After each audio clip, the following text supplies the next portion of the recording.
She's just amazing.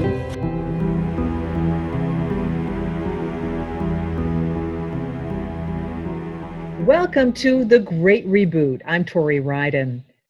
Food sovereignty is tied to the land. One of the problems that we are facing is that our current lifestyles take us away from the land. Many people have never had the opportunity to build a relationship with the land around them. They have never grown their own food or walked softly through the forest to see what it has to teach them. Modern life has taken us farther and farther away from the sources of our survival, which is causing greater and greater risk to our life. I am reading just a snippet from my guest's amazing book, Sacred Instructions, Indigenous Wisdom for Living Spirit-Based Change. Indigenous rights attorney, teacher, and author, Sherri Mitchell. Welcome to the Great Reboot. Thanks for joining us. Thank you for having me with you today, Tori. Your book was published in 2018, 2 years ago, and speaks truths to what we are going through right now with this pandemic. It's been interesting to watch what's happening at this time, not only in regard to the relevance to the book, but to some of the other stories that we have within our Wabanaki tradition that are almost a framing for this exact scenario. So watching this all unfold at this time, having grown up with a number of these stories and having been prepared for this time, now to realize that there is absolutely no denial that we are living in the times that our elders and our prophecies have spoken of. Just to give a little background for people who may not be familiar with you, Sherri is the product of two First Nations, the Penobscot and Passamaquoddy tribes, whose sovereign territories are found within the borders of the state of Maine. Both nations are members of the Wabanaki Confederacy, which also includes the Micmac, Maliseet, and Abenaki peoples, and the Indigenous Algonquin language group as well. Sherri, I know you grew up in Old Town, Maine, and you were raised by your father and grandfather. Was it your grandfather who established the program at the University of Maine, the Native Studies programs? Yeah, that was my grandfather, and I just want to say that I grew up in the Penobscot Nation, which is adjacent to Old Town, so I did not grow up in Old Town. Absolutely. I'm so sorry. I meant to finish the rest of my thought there, and I didn't, so thank you for completing that. Oh,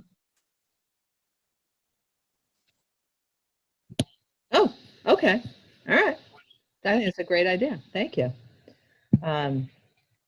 Sherri is the product of two First Nations, the Penobscot and Passamaquoddy tribes, whose sovereign territories are found within the borders of the state of Maine. Both nations are members of the Wabanaki Confederacy, which also includes the Micmac, Maliseet, and Abenaki peoples and the Indigenous Algonquin language group. Sherri, I know you grew up in Penobscot Nation, north of Bangor, not far from Old Town, and you grew up just immersed in tradition. Your book really reflects so much of that, and you just a moment ago were talking about prophecies. I know you speak on that, and also your book outlines some of the traditional prophecies that were handed down to you.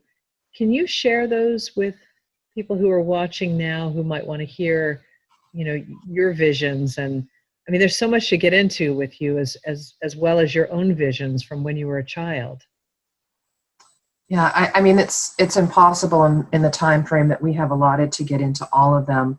However, there is a general consensus amongst a number of prophecies from a number of territories, not just my own, that talk about a time of coming to a crossroads where the people of the earth would have to decide if they were going to continue following the road that they were on that would lead to their destruction, or if they were going to change the way that they were living and move back into alignment with the rest of life, and start living in a more harmonious and balanced way with the natural world. And so here we are at this time where these crossroads are apparent to peoples from all over the globe. And given this moment of deep pause to be able to contemplate which path are we going to choose when we come out of this moment in time. And I think that this moment, this pause that we're all in, is just pregnant with opportunity for us to begin visioning, creating, and then manifesting a new reality for all of us that is more equitable, more harmonious, more balanced, and more in alignment with our own survival as a species. I know, I agree with you. I think a lot of people are doing a lot of self-reflection. People are doing a lot of meditating, a lot of praying. It is that overall overarching concern with the unknown and how long this is going to go. When you're talking about, I guess I would love some instructions from you. What would you advise people to be concentrating on and manifesting, and what should they be kind of focusing in on? Well, I think right now, if we look at the system's failures that are apparent to us at this time, there's certainly a failure in regard to food security for a lot of people. People that, as you mentioned in the quote from the book at the beginning, completely separated from the sources of their survival. I think that that's a really important area to be focusing on. How can you increase your food security by becoming more self-reliant and self-dependent rather than as dependent upon a system that collapses and fails when it's faced with a real challenge. So food sovereignty for communities, for families, is really critically important right now. People need to start reconnecting with their foods and start having a hand in the growth of their own foods. And along with that, I also think that there's this incredible failure within the healthcare system that people need to address. And we have a story that I've been telling a lot lately about our first illness. And that story tells us that human beings in the story, they're the youngest species. We are the youngest species on the planet. And they had fallen out of alignment with the rest of the natural world, that they were beginning to behave in ways that was causing harm to the animals, causing harm to other species, living species on the planet, causing harm to the waterways, to the air, and that they were causing real harm to all systems within the ecosystems that they inhabited. And so the animals went into council and decided to give the human beings illness. And the human beings started to become ill. They started to die. And the plants and the trees were watching the human beings suffering. And they went into council and they said, well, if the human beings will relearn the language of the earth, which is our true mother tongue, if they would relearn the language of the earth, if they would learn the language of the plants and come to them for help, then they would give them the medicines that they needed to move through these illnesses that had been being given to them by the animals. And so, here we are living out this story in real time. We have an illness that has come to us from the animals as a result of our imbalanced way of being in relationship with the rest of creation. And allopathic medicine isn't offering us any real help or support during this time. And what is offering the greatest hope for many people is traditional plant-based medicine. And so the plants have the medicines to be able to help us through this time. But again, human beings have conditioned themselves to not hear the small voices of the plants when they are trying to communicate with them, or with the animals, when the animals are trying to warn them against these behaviors that are disrupting their homes so devastatingly. And so moving back into alignment with the earth in regard to knowing where your medicines are in your traditional territories, knowing how to grow your own medicine, how to process it, how to use it in your own home for your family, so that when these illnesses that rise up out of the earth as a result of our destruction begin to make themselves known, because we believe this is only the beginning, then we have the ability to look back to the earth to seek guidance on how we can live in a way that's more harmonious, and so that we can access the medicines that are available to us. Okay, I want to pick up on two things that you just said. One was that this is only the beginning. I don't want to scare people too much, but I do want to delve into that. And then the other piece is, I'm wondering if there is something set up right now for First Nation peoples to teach others who, as I read in the beginning, have never learned how to, grow their own food or walk in the forest softly. And so I'm wondering both of those. Let's start though with the first. Which is, more to come. This is the beginning. Yeah, our stories, our prophecies tell us. There's an elder named Matilda Sapier who one of my dear friends quotes all the time, who every time she told a story, she would say, this is not a story, this really happened. And so when I think about the story of the first illness, and here we are living this experience, this is not a story, this is really happening. And there, the prophecies tell us that there is going to be an amplifying time of illness and difficulty to give human beings the opportunity to realize that their way of life is causing the destruction of life on the planet. And the more we refuse to take the warnings that are being offered to us, coronavirus is a warning. It's a teacher for us.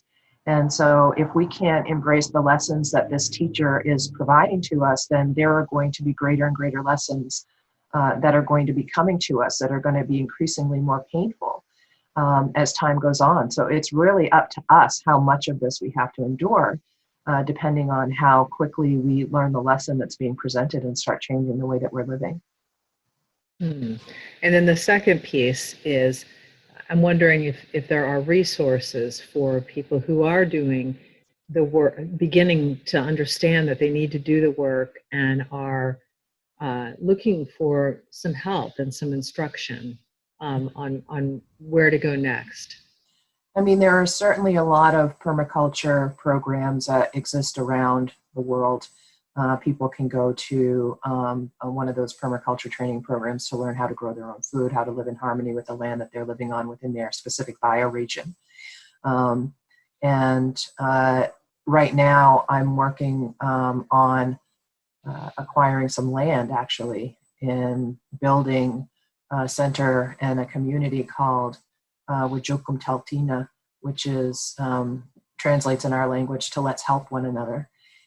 Building a eco village and learning center to help people to understand how to live this way. I mean, the specific purpose of this community is to help those of us who are doing this work to live in the way that is most meaningful for us, in community with one another, and also to create an opportunity to teach people how to live within the bioregion that they're living in, how to access what's available to them without stressing those systems, how to work with the natural flow within their territory, but also learning what medicines are critically important for the types of illnesses that we may be facing and that we are currently facing. And so we're going to have large-scale medicinal gardens and classes on how to grow, process, and utilize those medicines. Dr. Jespri Giamarino, who's also Penobscot, is going to be working with me on that project and moving into this community with me.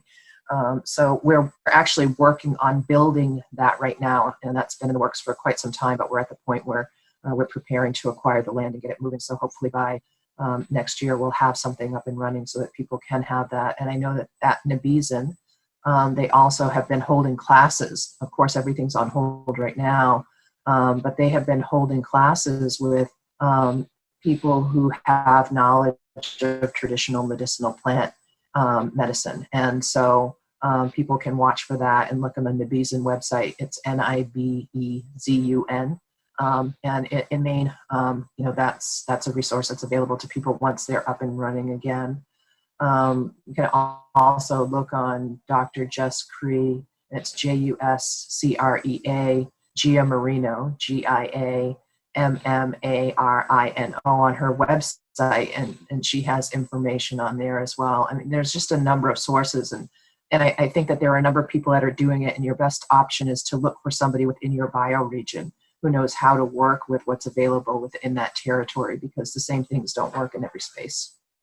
And to me, it sounds, Sherri, it's just like what Native Americans always did. They ate what they could grow right around them by season, and there was no going to the grocery store, so it was eat what was growing at that time, which it seems a lot of people are interested. I have been hearing about more people who can't find seeds. And it's interesting, I don't know that I've heard of so many people running out to try to find seeds so they can get gardens going. And it does seem to me that people have that in their mind, Yeah. of really wanting to not take control, but to be really more in tune with what they're growing and what they're eating. That's a good sign.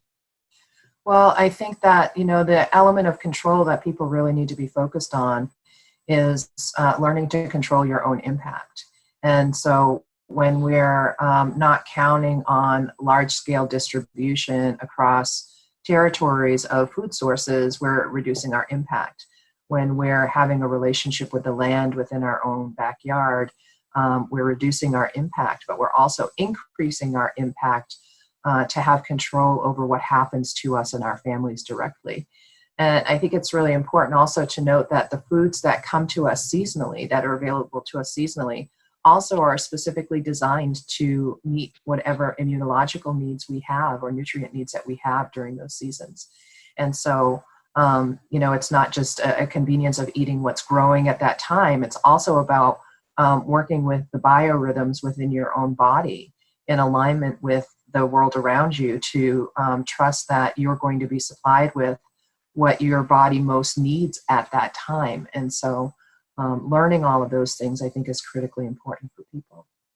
I think if you're growing on your own, everything that's going into your food as well. And so, you're not using chemicals. And so hopefully you're giving your body a chance to recover, because so many of us are feeling such sensitivities to all of that awful stuff that's being put into the growing of the foods and preserving of the foods and all of that.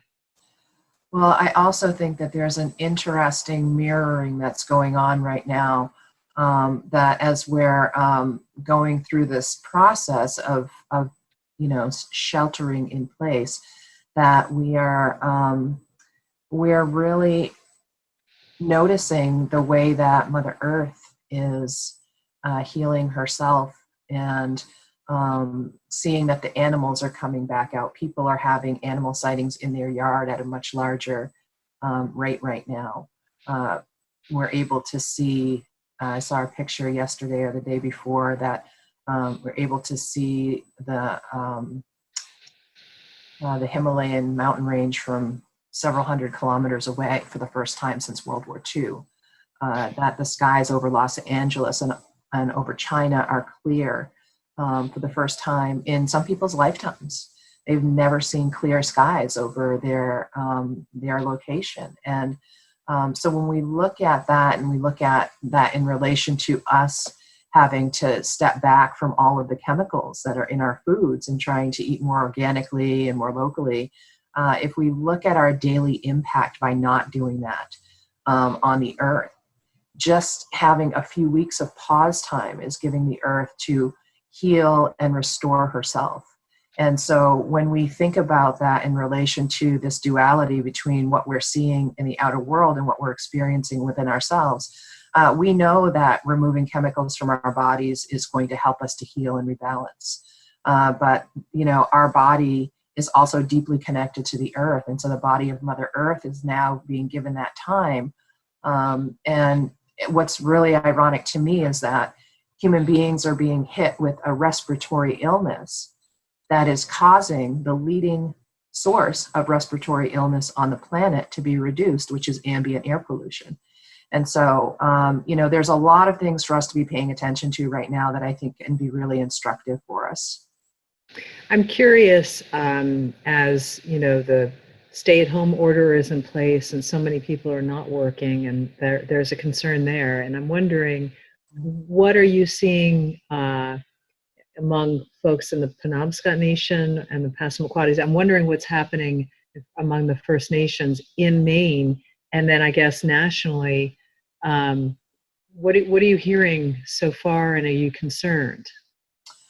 Well, we have in my community where I grew up in Penobscot Nation, there is a restriction on travel into the community. So there, people are being stopped coming into the community if they don't live there, and those who don't live there and who are not community members who are visiting extended family in the community have to have permission to be there and clearance to be in the community. So there's a great deal of caution that's being exerted in our communities. And I think that the greatest need at this point in time is food. Some of the tribal communities in the state are located in remote areas, and so they don't have the ready access to food that some others have. And so making sure that their food pantries are stocked right now, I think, is really critically important. And also, and these are two things that I'm working on, so I'm mentioning them. Also working to build a store of immune supporting and lung supporting herbs and different medicines that can be distributed to the elders in the community to help keep them safe, and being prepared for illness within the community to make sure that we have some medicines that are available to people should they need them outside of the system that has been being so greatly overtaxed. That's a challenge. In other parts of the country where there are other Native communities who don't even have access to water, how do they manage this time? And so, some of these incredible disparities that exist in social justice and equity across the world right now are really being highlighted. And, certainly not just in the Native communities, across the country, in some of the largely populated cities across the U.S., the Black population is being really largely impacted. In some places, more than 60 or 70% of the people who are getting coronavirus are people who are living in urban poor communities, and those are largely communities of color. And so there's a lot of disparity that's being highlighted. I'm writing a chapter for an anthology right now on this very issue, on what's going on right now with coronavirus. And the title of my chapter is Exposed. And, it's just talking about all of the things that are being exposed at this time, where all of the things that have been in shadow are being brought into the light and to our attention in ways that we cannot deny them. And so the question becomes, how do we choose to respond to this exposure? Are we going to use this, going back to what I said earlier, as a lesson that helps to guide us toward a new way of being? Or are we going to continue to suffer similar results in the future when more illnesses like this come out into the public sphere?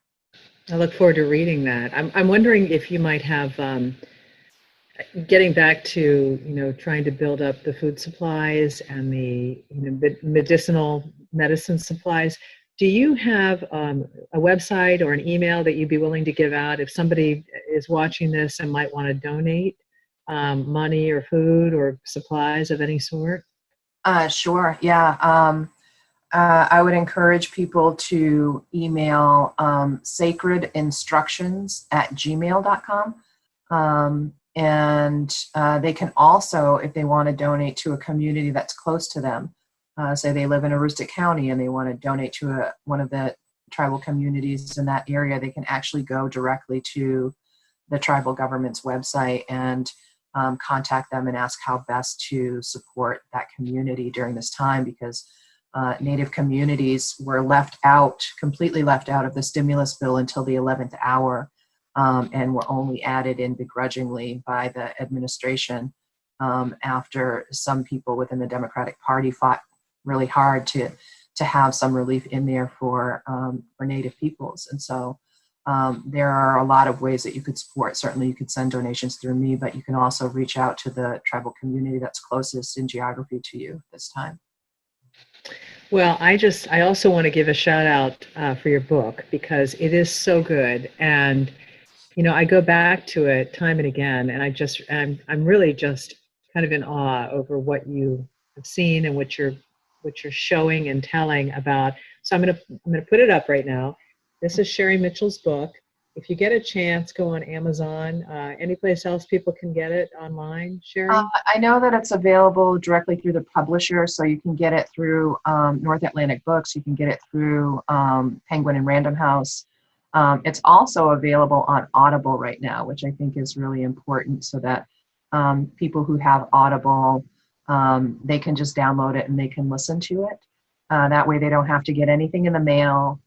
They don't have to wander out and touch anything. They can just access it through Audible or through an ebook copy.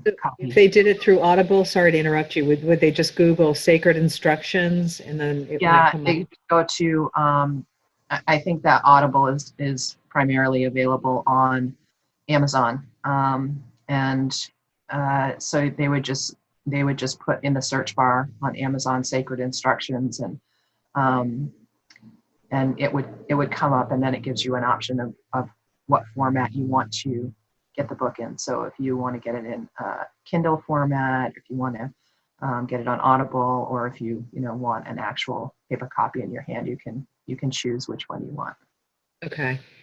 I know that you travel all over the world, and you give speeches and you teach, and I was in New Zealand in January, and I know you go to New Zealand as well, and I'm wondering, what have you been hearing from other parts of the world among other Indigenous groups and people? And I'm just curious, what the conversation is like, and is there a sense of, wow, we knew this was coming? Is there any sense of encouragement that things are going to possibly improve, if we're all in this together? Well, I think there's no question that things are going to improve if we're all in this together. I had a phone call with a group that I work with that's a global group on Indigenous land guardianship on Monday morning at 6 a.m. because there's people from all over the world, so we switched time zones. And I guess I should be thankful that I wasn't on the West Coast where they had to join at 3 a.m. But we heard from people from a number of different territories about what's going on in their regions. And some people have been incredibly successful at shutting it down. And, of course, those communities who are the most remote and have the least amount of contact with the large population centers have two things going. One, they can potentially, by shutting down the borders of their community, prevent it from coming into the community, but also a catastrophe if it does come in, because those remote communities are separated by incredible distance from any type of quality healthcare facility. So there's challenges that are being faced by people. And then also, when you think about New Zealand, they've done an incredible job of keeping things shut down. They've only had one death so far. And then, of course, their prime minister has announced for the children that, the Tooth Fairy and Easter Bunny are essential workers and that they can continue to travel during this time of restriction, which, brought some cheer to the younger generations in the community. But New Zealand is an island nation, and they're dependent in a lot of ways on imported foods. And so when there's a lack of movement across borders, it creates a lot of food insecurity for people. And so, those things have to be taken into consideration. And I know that we've been working with a group of amazingly beautiful Maori people for the last 5 years. And one of the conversations we had a year or two ago was about food sovereignty and about the fact that, if everything stops, they only have 3 weeks of food on the entire island of New Zealand. And so,